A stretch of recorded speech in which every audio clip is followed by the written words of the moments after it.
Buckeye Nation, what's poppin'? Crazy Dog coming at you on the Buckin' Crazy YouTube channel with my Ohio State Buckeyes Purdue Boilermakers Week 11 game preview as our number 2 ranked 7-1 Ohio State Buckeyes welcome the worst team in the Big Ten, the 1-7 and also winless in the Big Ten at 0-5 Purdue Boilermakers to the Horseshoe in a game that, if all goes the way I think it'll go, it'll be over by halftime. Yeah, I mean, the way I see it, we should be seeing Julian saying by the fourth quarter. Now, why am I saying that? Well, look at Purdue's schedule so far, right? Of course, they have one win. That one win came against Indiana State, who's an FCS team. Since then, they've faced Notre Dame, Oregon State, Nebraska, Wisconsin, Illinois, Oregon, and Northwestern. In those games, only 2 have ended with a score within one possession. Both games went to overtime, and of course, Purdue lost both. They lost to Illinois 50-49, and they lost to Northwestern 26-20. The other losses 66-7 in Notre Dame, 38-21 in Oregon State, 28-10 against Nebraska, 52-6 to Wisconsin, and 35-0 to Oregon. That, of course, was the game right after they beat us. And people were like, oh no, Oregon's got to go to West Lafayette after beating a top-ranked Buckeye team. Hope they don't have a letdown. Letdown, schmetdown. They freaking went to West Lafayette and beat the crap out of the Boilermakers. So much for that whole spoiler maker mantra, right? They always say, oh yeah, West Lafayette's a dangerous place to go at night for a top-ranked football team. I mean, you look at the roster, it's not that bad.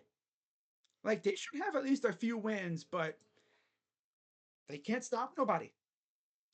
And now they're facing one of the most prolific offenses, not only in the conference, but in the nation. Like, they got to deal with Jeremiah Smith, Emeka Egbuka, of course, Carnell Tate, Brandon Ennis, Bryson Rogers, any other receiver that might want to get in the game. They got to deal with Trevion and Quinshawn on the ground. They got to deal with our tight ends. And of course, new this year, we got a quarterback who's not afraid to run in Will Howard. He's actually pretty good. I mean, he's had his bad moments, but overall, he is a fantastic quarterback. He freaking won us the game last week with that run to get the first down. To literally end the game. And then he hit Drew Aller's little celebration. Man, after that game last week, the Buckeyes were definitely feeling themselves. You know? Now, some occasions you'd be like, oh, the Buckeyes are due for a letdown. Are you sure they're not going to, come into this game overlooking Purdue and maybe have a letdown? No. No. I mean, even if we were kind of sleepwalking, we should still beat these guys comfortably. Like, come on. Like, maybe the one guy that might scare me on Purdue is their running back, Devin McCoby. But, like, he only has 3 touchdowns. He's ran for 539 yards. It's good, but the rest of the team isn't really that good. No. Their leading receiver is Max Clare, their tight end. Sounds a lot like Penn State, right? 30 receptions, 462 yards, 2 touchdowns. We have a total of 11 touchdowns through the air. And 5 guys are tied with 2. Wow. Then you look at Ohio State, and honestly, I wouldn't be surprised if Jeremiah essentially tied their total as a team himself. It's freaking nuts, man. Like I said, this game should not be close at all. We should be seeing freaking walk-ons get on the field by the fourth quarter. If everything goes right for us. But Ohio State. They're probably going to come out here sleepwalking, looking like they were out all night. And then second half will come around and they'll snap out of the little whatever they were always in the first half, and then they will tear these guys apart. Like it'll be like maybe 10-3 or something at halftime, and then by the end of the game it'll be like 42-3 or 6. It'll be just like the Iowa game. And if Ohio State comes out locked in from the get-go, oh god, we might score 60. Maybe more. Depends on if Ryan Day lets off the gas. Because the cool part is, these next 2 weeks against Purdue and Northwestern, these are games where we could possibly get the backups some reps a little bit. Because these two teams are not that good. We are vastly superior to these two teams, right? And then, of course, we have Indiana. That'll be a monster game. Watch them put that game at noon, because, of course. And then, of course, we have the game to end it all before we get into, hopefully, the Big Ten title game. But from this point on, every game means so much to this Buckeye team because, of course, they're still in the chase for a spot in the Big Ten title game and also the whole playoff chase, too. Now, overall, this is probably not going to be too long of a video, so I'm going to try and fly through this stuff because, again, it's freaking Purdue. I mean, you look at the Winsipedia page, you look at the history between these two. Ohio State leads the overall series 41-15-2. Ohio State has won the last two meetings. In fact, the last two meetings haven't really been close.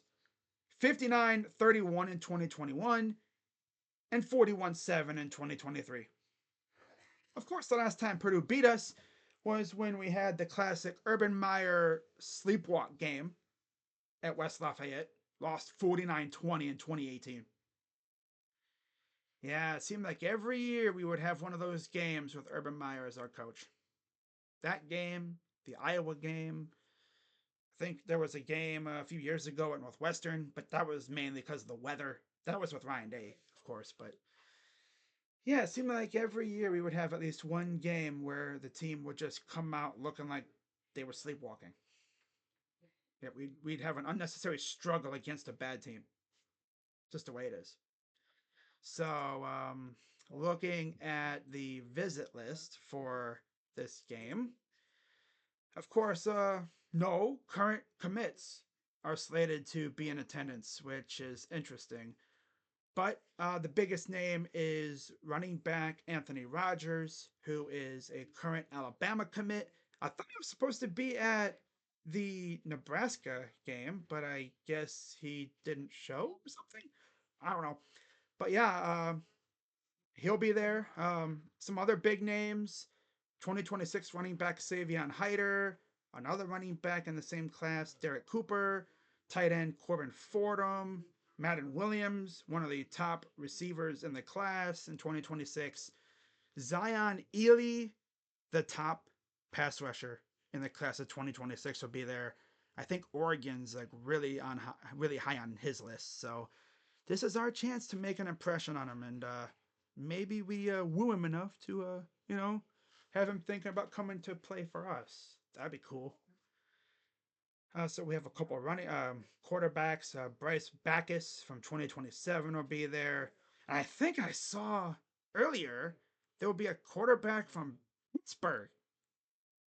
Yeah, one of the top high schools in Pittsburgh will be there tomorrow. So that's cool. Of course, there might be some more names added, but overall, solid list. And then we get into my keys to a Buckeye W, which, I mean, come on, all we really got to do is just show up. I mean, come on, it's Purdue. Don't overlook them, but yeah. Number one, don't have a letdown game. Don't come out here having one of those sleepwalk games that we were so known for under Urban. Go out there, take care of business. That's simple. Number two, take care of the ball. Right? You take care of the ball, you score every time you have it. This game will be over by halftime. Number three, wreak havoc on defense. I'm the stat pad. Jack, JT, the others, this is your chance to stat pad a little bit, right? You're going up against a vastly inferior opponent, and you should be able to get sacks and stuff. If you cannot get sacks against Purdue, Damn, that's tough. Especially with what you were able to do against the non-con opponents. Which you could probably put Purdue on their level right now. That's how bad they are. And then finally, just get through this game healthy. Simple as that. You know, keeping it simple with the keys. Now, my players to watch on offense, I'm going Jeremiah Smith again. Why not? I think he scores at least one touchdown in this game, maybe two. And then on defense, D line. You know, you stop the run, you get after Hudson Card or whoever the quarterback is, and you make his life a living hell. That's simple. And then my prediction for this game, Buckeyes win 49-10. Purdue gets a little pity touchdown at the very end when we got the backups in, because that's usually what happens. So, yeah, Buckeyes win 49-10. They go to 8-1 on the year, and they will prepare to go to Wrigley to face Northwestern next week. That's all I got. So, keeping this nice and short. As always, be sure to hit the like button, subscribe, hit the bell, help this channel grow, and the Buckeyes continue to make a push for hopefully another national championship as they're 1 week closer to making that possibly happen. But of course, you got to make the conference title game and then make the playoff, and then it's all speed ahead, full speed ahead to hopefully another national championship. That's all I got.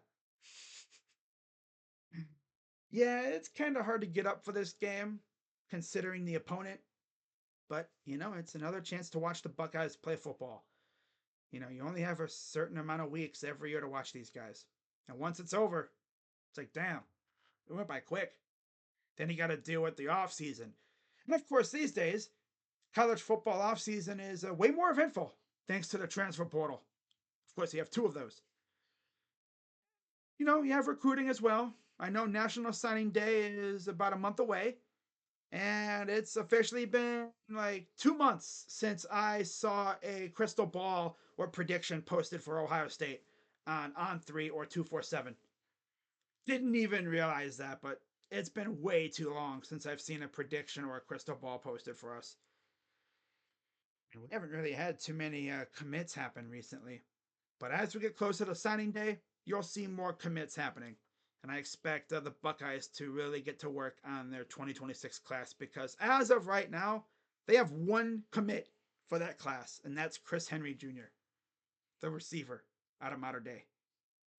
And he's been committed to Ohio State for a couple years now. So let's add some more guys to that class, shall we? Who knows? We might even get some commits after this game.